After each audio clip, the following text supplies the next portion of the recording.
Good morning mga katornilyo. So babaklasin ko muna to mga katornilyo. Turbo. Ito ang turbo. Ang problema nito ay mahina umatak. So lumalabas na yung langis niya dito sa intercooler. So yan mga katornilyo. Mitsubishi 6040. So yan mga katornilyo. Kita niyo kumakatas yung langis papunta dun sa intercooler. So yan. Yan ang problema mga katornilyo. Sumusuka na ng langis, so masira na to mga katorilyo turbo. So babaklasin ko muna to mga katorilyo at hahanapan ko kung pwede re-repairin. Babaklasin kung titingnan kung pwede re-repairin o papalitan ng bago. 6040 ang makina yan, Mitsubishi 6040. So may na umatak. Babatibit lang mga katorilyo. Babaklasin ko lang muna yung mga tubo.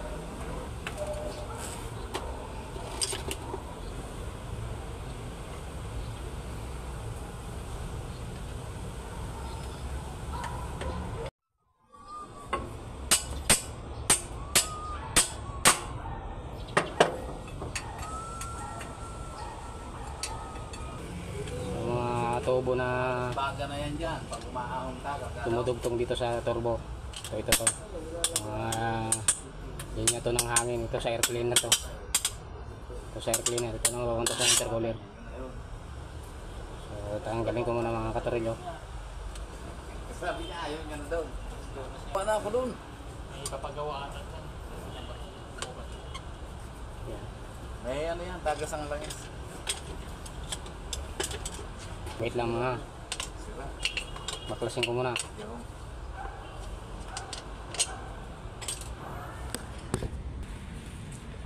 Ito rin.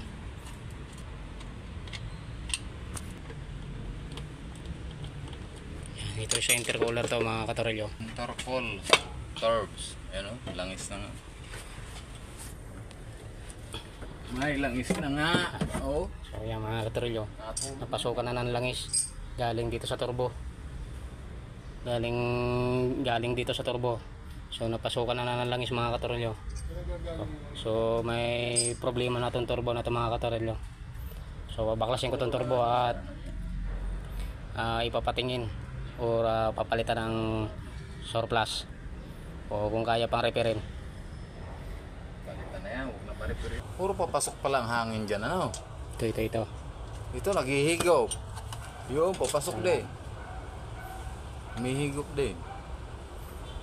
Kaya pag nasira pala ang turbo, wala na talagang lakas.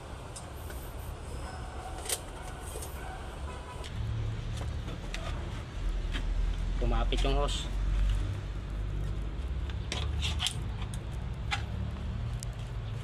So yan. Hanggang na. So yan. Lang muna Pagkabit. para matanggal tong tubo ng air cleaner.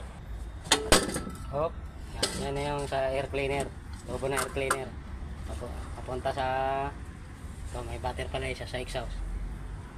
Okay na, Ayos. ka muna. Ayan sa kanyang unit to kay tropang Garano. So ayun.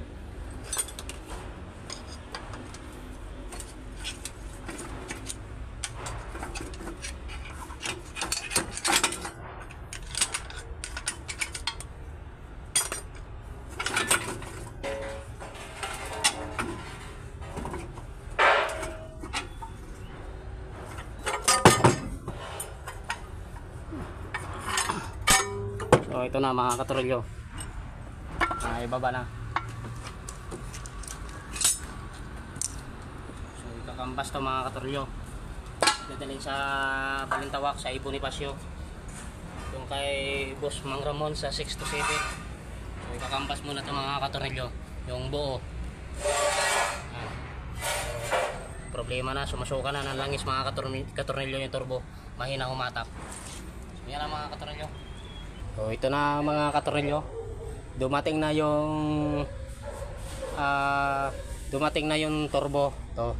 So ni-repair lang to mga katorilyo. Pinalitan ng mga repair kit sa loob. Yan. So kakarating lang yan kahapon mga katorilyo. Ito. So, nandyan yung pinaglumaan yun. Yung naka-plastic na yun. Yun yung mga pinagpalitan ng repair kit. So ito na mga katorilyo. Ikakabit ko na to mga katorilyo. Yan na yung bagong gawa na turbo. So wait lang mga katorilyo. May unit yun. Di siya pangalan nagsabi. Ito na mga katorilyo. Pauli. So kita na lang. May nagmarites lang.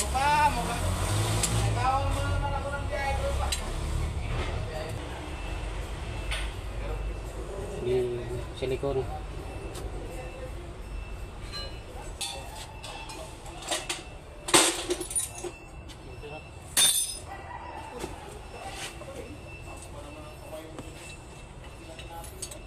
Higpitan na lang mga katorilyo, higpitan.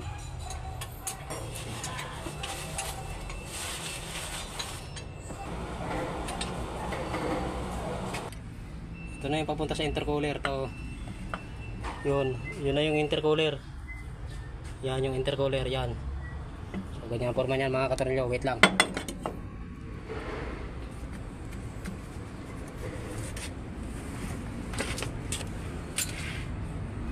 Dito nagdudugtong yan mga katorilyo ito. Ito yung papuntang air cleaner.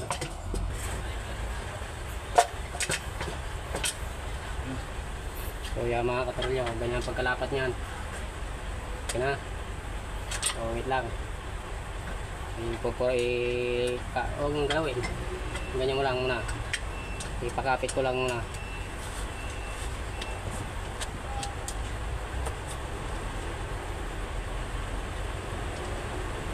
Pagkapit lang tong clamp para hindi gumalaw. So in-adjust muna yung dugtungan niya, yung adapter na malaking hose para malaki ang kumakapit dito sa turbo. Ayan.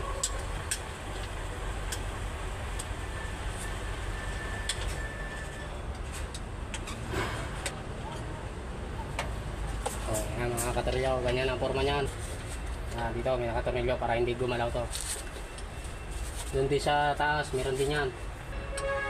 Para pag umandar, hindi, pag nagbabibrate, hindi hihina ang... So ito na yung papunta sa intercooler.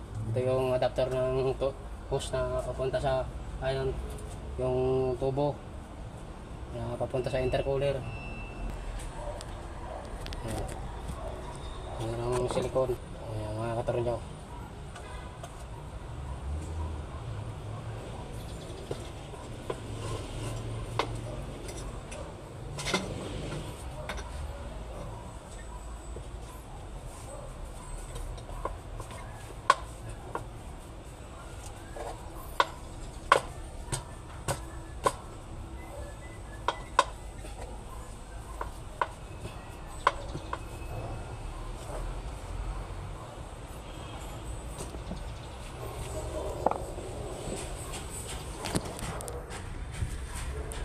Yan ang mga katornilyo, ipapunta sa intercooler. Yan, ito na yung intercooler sa likod ng radiator. So yan, yan ganyan ang forma niyan mga katornilyo. So may bracket dito yan para hindi gumalaw dito. At higpitan na lang yung mga hose clamp. Tsaka to, higpitan na lang yung mga hose clamp. At saka dito, bracket. Yan lang mga katornilyo.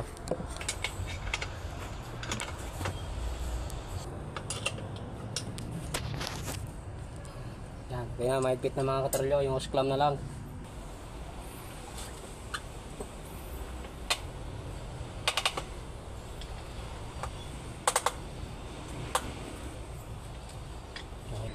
Pagkatapos nito, yung sa exhaust na lang.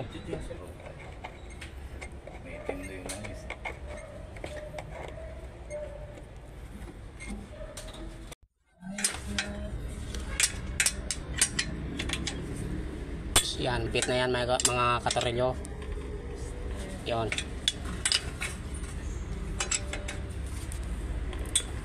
So, mahigpit na. Okay na yung mga katornilyo. Sa hangin to. Sa exhaust. Yan, ito pang isa. Meron pa yung isa. Ito. Dito naman yan. Sa exhaust yan. mga katorilyo, sa hangin. Ito yung ano, supply ng hangin para gumana yung exhaust. Yan. So, okay na yan mga katorilyo, kompleto na. Higpit na doon. So, okay na yan. So, yan, buo na yan mga katorilyo, papaanda rin na lang. Ba't di ka pa umalis? Kakain kami. Alam naman na mag-break time kayo, tapos kami hindi. Papaanda rin na lang yan mga katorilyo, papaanda rin na lang. Kasi may compliment ka, oh. Okay na yan mga katorilyo, okay na. Sliding daw yun eh. Tinirugtis mo na. Pandarin mo.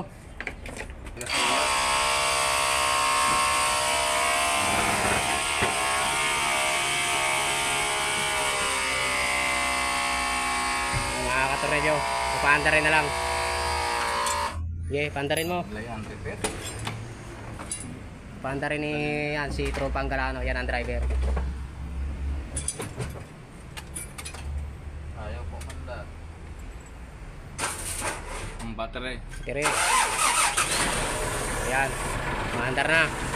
So, angatin mo yung ulo para makita natin yung makina. Yung kinabit natin turbo para makita natin. Push button niya mga katorilyo, may switch yan. Hydraulic.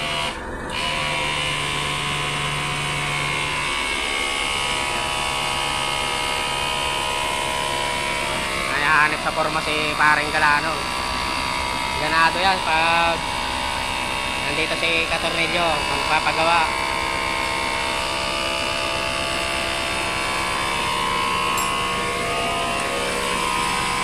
Ayan.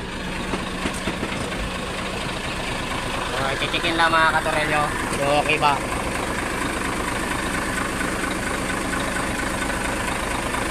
Okay naman mga Katornilyo. Testing nyo niya kapag sa biyahe, kapag binayahe na.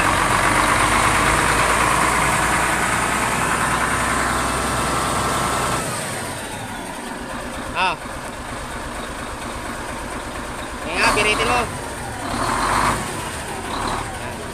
Kaya pinagawa yung mga katorilyo kasi sumusukan ng langis, hindi makahatak, mahina humatak. Kasi sakal mga katorilyo, may dumadaloy na langis dito sa hose papunta to sa intercooler, kaya mahina ang hatak, hindi makahatak, hindi gano'n makahatak lalo ng pagpahon kasi sira dito yung turbo, yung mga repair kit pinalitan, pinagawa. Kaya mga katorilyo, yun na mga katorilyo.